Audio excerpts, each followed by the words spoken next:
Good evening and welcome to INN. This is the Headlines and Beyond.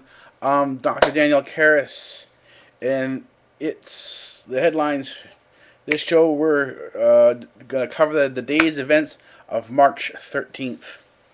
I'm going to begin off with at the beginning of this episode, broadcast, whatever you want to call it, with the book recommends for the recommended readings and watching it in terms of what documentaries you should take a look at. I'm going to try and start uploading some of the reference documentaries I have. We'll see what happens in terms of the copyright issues.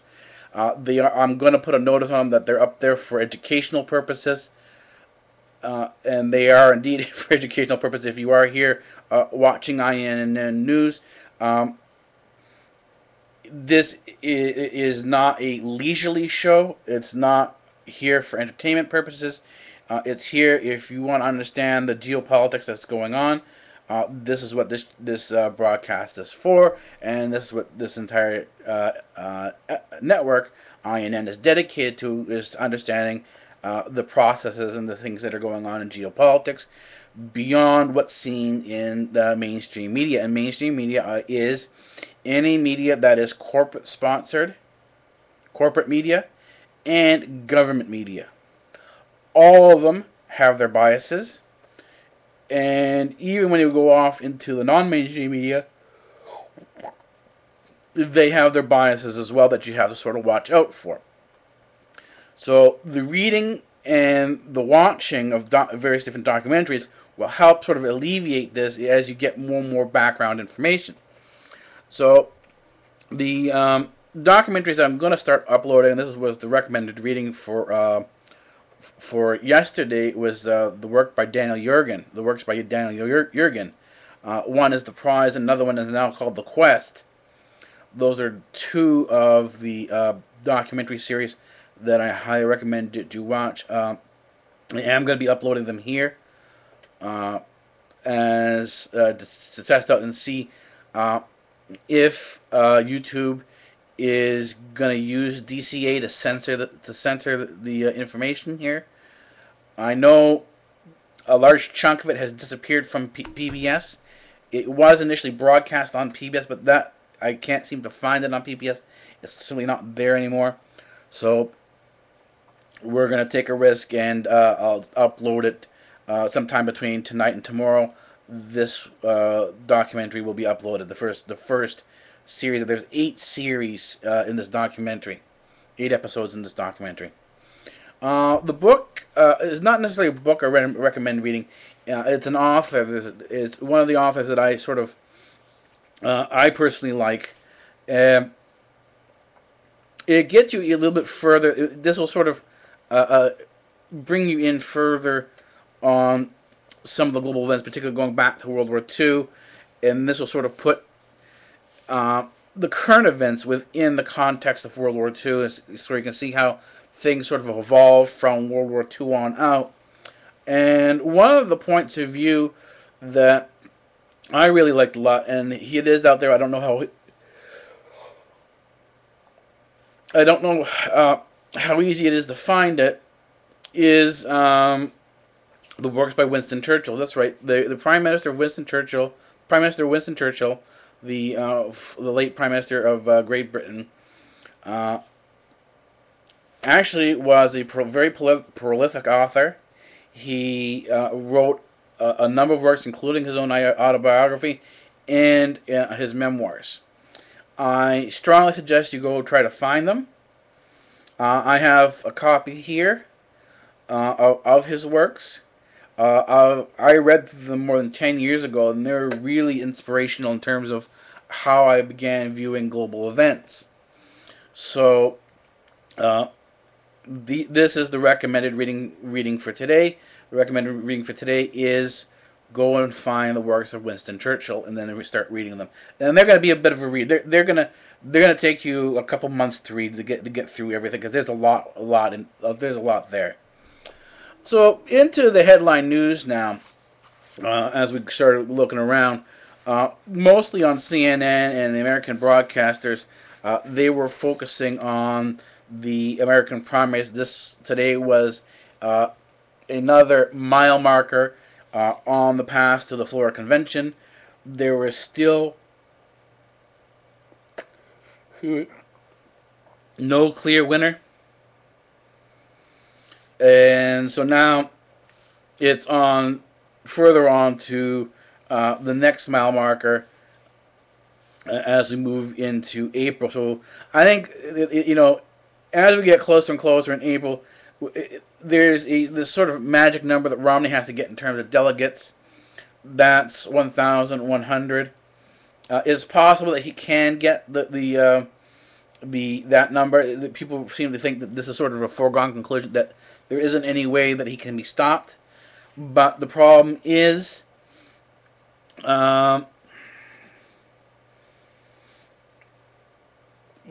they've changed the rules in the Republican primaries. A lot of the primaries now are going proportional, which means it's not a winner take all. It's basically their delegates are proportioned out based on the percentage of votes that the person actually has. And this is sort of what's been lagging, really pushing things out in terms of what's going on in the Republican Party, because there's enough proportional votes out there that you could end up going all the way down to the convention if someone doesn't get a clean sweep through all the different states. And it was expected that Romney should have taken the South with in a better showing than he did, but that wasn't the case. Rick Santorum seems to have done better in the South than was expected, so that pulled Romney back in terms of where his standing is as a front runner. Romney's still the front runner, but he's not as far out as they, and particularly CNN and a number of the other pollsters, had been projecting things to be. This is typically the case in most presidential elections. Your pollsters will give you projections, and more often than not, these projections are wrong. So, I mean, this is what happened. Even Obama. Obama was in the beginning of the Democrat primary race in 2008 was not projected to win. As a matter of fact, he wasn't really even on the radar. It wasn't until much later on that he overtook Hillary Clinton and became the presidential nominee for the Democrats, and then he eventually went on to win the White House. And history played out that Senator Hillary Clinton became Secretary of State Hillary Clinton. So we went into now. Newt came out with his statement today that he is going to be taking this all the way to the convention floor. He's not going to be dropping out at all. And there seems to be a lot of pressure from media on him to drop out of the race. And there seems to be, I guess you call it a pushing of Rick Santorum's people to say that Romney should drop, that Newt Gingrich should drop out of the Republican primaries as well. But so far, Rick Santorum's people have not taken the bait. They've not taken that sort of political bait that's sort of been put out there by the mainstream media in terms of telling Newt Gingrich to drop out of the race, but have played it very diplomatic and say that it's his right to stay in the race. Now the question is, and this is sort of what's being posed, is Newt Gingrich damaging the race? And some can say yes, but others can say no. I mean, yes, he's sort of bringing a lot of what we call negative attention to the campaign, but at the same time, he's bringing out good defensive points that they can use against Obama. And if these points are not hashed out, then and they weren't being hashed out without Newt Gingrich in there, then you could see that whoever is going to be the front runner, whoever's going to be the nominee, even if it's not Gingrich, would have a more difficult time than he would if Newt Gingrich hadn't stepped up and done what he has done.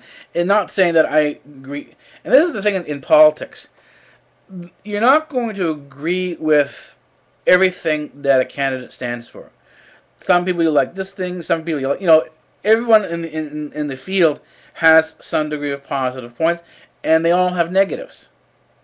And this is the same thing on the Democrat side. There are some good points, and then there are some bad points.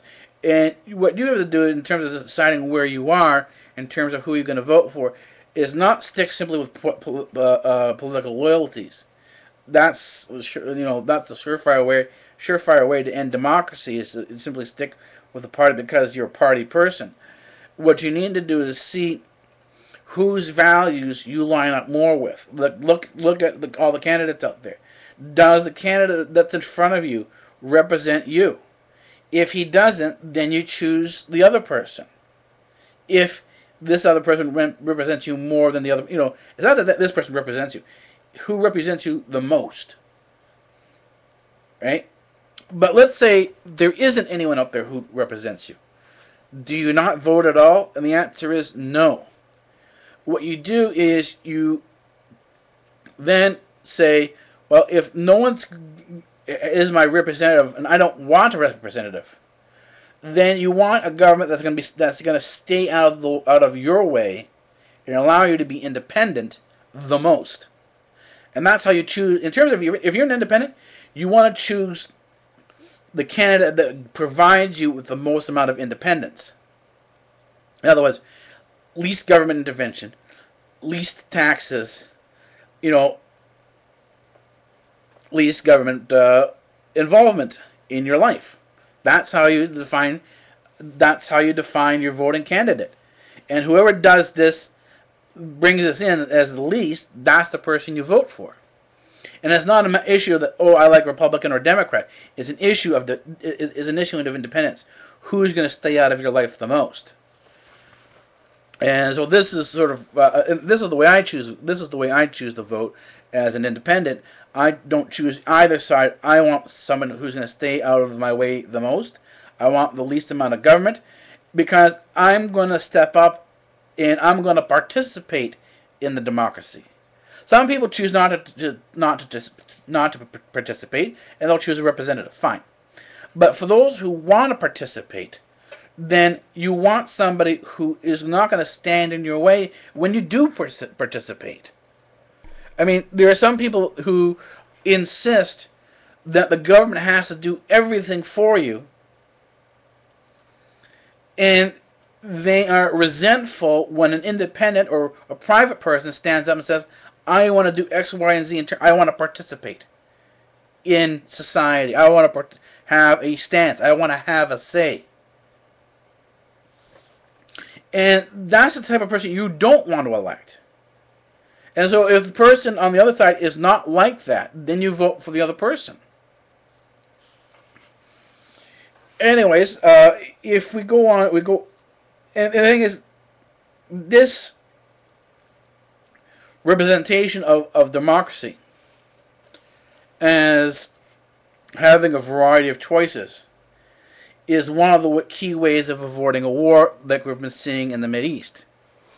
So we're going to go back now into the Middle East, into the cauldron of oil. And this is why the prize by Daniel Yergin is so important. This is why reading Winston Churchill is so important, because a lot of this stuff came out of World War II. It surrounds oil. There's a lot of geopolitics surrounding the whole oil issue. And it turns out that over the last few days, I've been digging through my Syrian sources. It does seem to be right now that Syria is the focal point where this whole Middle East thing is now starting to play out. All the issues in the Middle East between the Sunnis, the Shia, the Christians, the Jews, everybody who has a vested interest in the Middle East is playing it out in Syria. So this is what's going on in Syria now. Syria is where everything is now coming to a head. The war with Iran, which is still now on the table for as far as Israel is concerned, will rest on the events that occur in Syria. If Syria stands tougher longer, then Israel's timetable in terms of when it's going to attack Iran and when it can't attack Iran is pushed back. If the Assad regime falls quicker, as many people are hoping for, then Israel's time frame to attack Iran becomes sooner. And these are the global stakes in there. And this is where politics ends up with what we call strange bedfellows. Because they want the Assad regime is a secular regime. It's not Islamic the way you have with either the Sunni or the Shia in terms of the Muslims. So the jihadists, who are much more conservative, want a Muslim regime in there.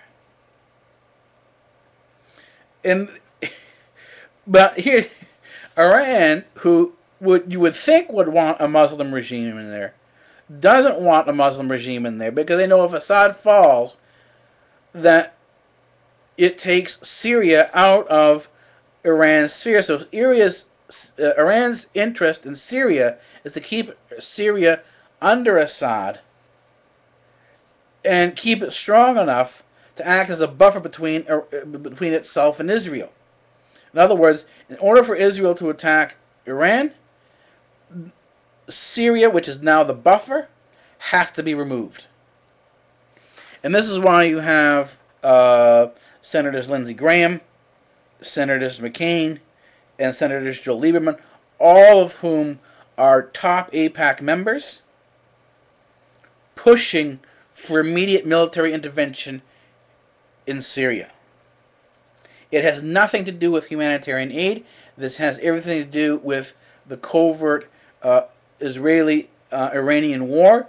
It has to do with taking Syria out of the equation so that Israel can attack Iran successfully. If Syria is not dealt with, then Israel cannot attack Iran until Syria is dealt with. So it's either Israel is going to succeed at what it's going to do, or it's going to fail. One or the other. This was further played out, further demonstrated when I began sourcing things. I found a source, and this is amazing thing. A number of these sources are actually coming out of Tel Aviv, out of the Israeli capital, not the Israeli city, Tel Aviv. It's a major city, so we can sort of consider it a de facto capital, although Israel wants Jerusalem to be recognized as its capital. But its de facto capital right now, in terms of its functionality, is Tel Aviv. This is where most of the major network bureaus are. This is where some of the feeds that I get, in terms of, and they're very good feeds in terms of, if you want to find out what's going on in the Middle East, some of the Israeli sources are some of the best sources you could ever find. I mean, this is how I track most of my jihadist stuff through Israeli sources. I track stuff that's going on in Libya, even in Pakistan and Afghanistan can be sourced through Israeli sources. And from there, from the Israeli sources, there was a news post out today that Al Jazeera is having problems with some of its reporters defecting, because as the reporters are leaving and the journalists are leaving Al Jazeera, they're saying that Al Jazeera has been actively staging and promoting the rebels in terms of promoting what they call the Western view of what things should be going on. What has recently happened, that this has sort of been brought to light, is that Qatar, in order to sort of move more into the Western sphere and avoid problems with Israel, somehow cut a deal that allowed its Al Jazeera, and Al Jazeera is a Qatar news agency. It's not an independent. It's out of Qatar. It's supported by the Qatar regime, and there was up until basically until Syria started, Al Jazeera was not allowed to be broadcast in English in the United States. It had been refused the license. This is we're talking about the United States censoring a free broadcast into in terms of what its citizens watch. Americans need to understand that you are not seeing everything. That there is an enormous amount that's censored or filtered out from what you get. This was one of the reasons behind SOPA. This is one of the reasons behind Protect IP. This is one of the reasons behind DCA, is to remove as many objectionable sources from U.S. public viewing as possible. And this is why it's viewed as draconian and Orwellian or whatever, however you want to, whatever negative terminology you want to use. This is how you could do it. So Al Jazeera recently was granted a license, and after it was granted a license, it switched its particular views on the Middle East and started supporting these the Arab uprising, the Arab Spring. And the irony was, is as you followed the Al Jazeera sources, you went into, again, the Israeli sources and a lot of the papers in the Middle East there, the Arab Spring stopped being the Arab Spring, but became the Islamic Spring. That this whole argument of democracy reigning in these areas and overthrowing these dictators really wasn't what was really going on. What was going on was an Islamic Spring. And it brings up a whole set of dynamics into how geopolitics works, that you can have a hidden hand like the CIA, Mossad, and so on and so forth, working with media outlets to create a view of revolution that pushes a revolution forward for one particular purpose. But the thing is, once you start a revolution, starting a revolution in a country is like starting a fire. Well, in the beginning you may have a control over it, and you have some idea where you want it to go. By the time that fire gets going, you have no more control over that fire, and it more often than not ends up in ways you don't want it going. I mean, this Afghanistan is because people have been on the CNN, even Wolf Blitzer, Jack Cafferty, figure out why are we in Afghanistan? What's the purpose of Afghanistan? Why are we there? Very simple. Afghanistan is one of those wildfires that we started years ago, and it simply spun out of control. I mean, this latest incident that now has the U.S. troop withdrawal pushed back to 2014. Was this massacre that occurred in one of the Afghan villages, and this is right on the heels when you had the burning of the Quran, and that was on the heels of pictures of U.S. soldiers urinating on bodies of Taliban fighters. This was on the heels of some guy or some agencies inside of Afghanistan, shooting Afghans for sport. And this is, you never have full control over military situations the way you expect to have the way you expect to. And so situations in geopolitics quickly go from what you expect them to be something completely different. This is what happened in Tunisia. This is what happened in Egypt. This is what happened in Libya. It started happening more. It was even happening in Qatar. It was happening in Bahrain. It was happening in Yemen. A lot of these things are interconnected. They're all part of the same dynamic, and it's the same dynamic if you want to go and study what happened in Pakistan, because a lot of this actually, before you had the Arab Spring, you had Pakistan with the assassination of Benazir Bhutto. Go take a look at that and take a look at what happened to Pakistan afterwards. What's going to happen in the Middle East after all this is going to look. The Middle East is going to look a lot like Pakistan afterwards. So this is where the geopolitics is going, but this is sort of, you know, things that when you go and try to find sources, and this is what I've been doing. This is why tonight's episode, tonight's broadcast is so late. Is I've been sourcing new Syrian sources, every time you find a new source, I want to try to trace it back to my Israeli sources. If I could track a source back to an Israeli source through an independent route, then I know what I'm seeing is true. If I can't bring it back to the Israeli source, then there are questions as to its authenticity. And so this is something I give, you know, and sourcing is not actually that, in some ways it's not that complicated. It just simply, you have to sort of know what to look for. And this is sort of brought up on this whole thing on Joseph Kony and the recent campaign all about Joseph Kony. As soon as I start seeing this hype and these flashy videos where a lot of people are coming out and saying, you know, and they're trying to make it viral, a little flag goes up in my head and says, something's wrong. And you go try to find this backstory, and if you can't find the backstory, then the next flag goes up, there's something really wrong.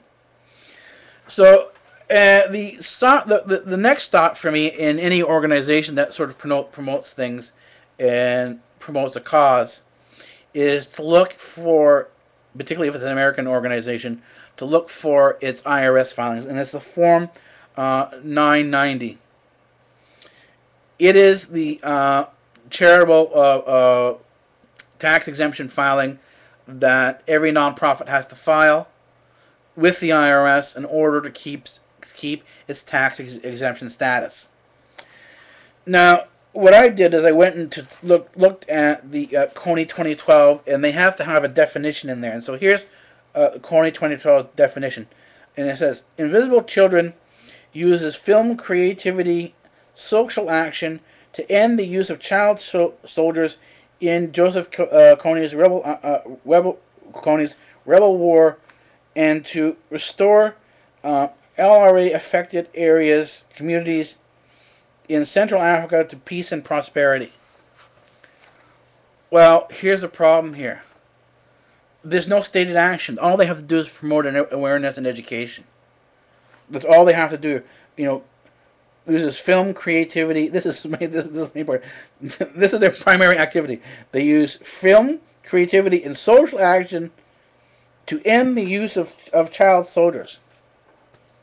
And it's not all of Africa. They're just simply talking about with this guy Joseph Kony. And I went and did a little background digging on Joseph Kony in the situation in Uganda, and found that, well, the rebel army is no longer operating. Kony is either outside of Uganda hiding in the hills, or he's dead. So you can sort of now from there infer what you will as to what, and these guys list that they're spending close to I think $3.5 million in charitable contribution aid to Africa, but where this money is going, no one really knows because they don't list it. So a majority of their money, the majority of the money is for themselves, right? 70% is for themselves. So 70 cents of every dollar is for themselves. 30 cents goes to an unknown direction in Africa. And this is what they call charitable work. And this is called clicktivism, where you use the viral videos and the source and the ability of the internet to create a social environment where you can get things done, and you can also scam a lot of people. Anyways, that's it for tonight's broadcast. I'll see you tomorrow.